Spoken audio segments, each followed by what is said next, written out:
with a profound conviction, "Ignorance of the Scriptures is ignorance of Christ." A man in the latter part of the 4th century set out to perform the arduous task of translating the Bible from Hebrew and Aramaic to Latin. It was certainly a mammoth undertaking for a single man. It took him 18 years to complete the task, which resulted in the production of the version of the Bible called the Vulgate.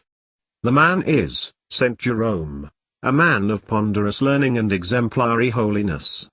Today, the 30th of September, the Church celebrates the feast of St. Jerome.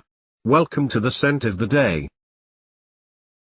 St. Jerome, as a bright but worldly young man, had a dream that transformed his life. As he stood before the judgment seat of God and announced himself as a Christian, God accused him of having a greater commitment to secular learning than to the ways of holiness.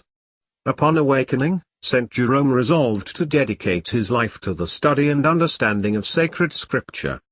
Born round 340 in present-day Croatia, Jerome received Christian instruction from his father, who sent him to Rome for instruction in rhetoric and classical literature.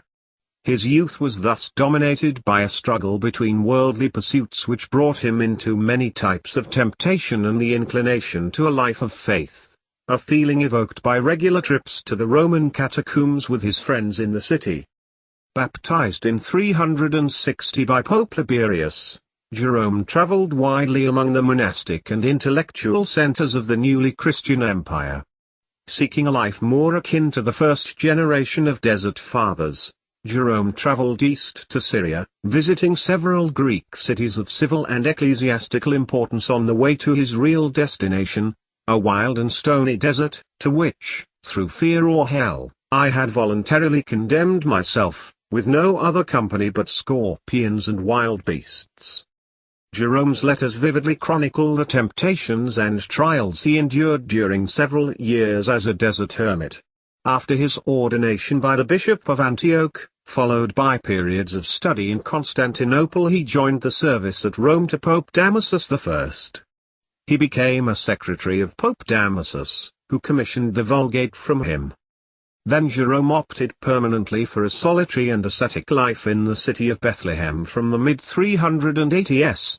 Jerome went to Bethlehem, established a monastery, and lived the rest of his years in study, prayer, and asceticism.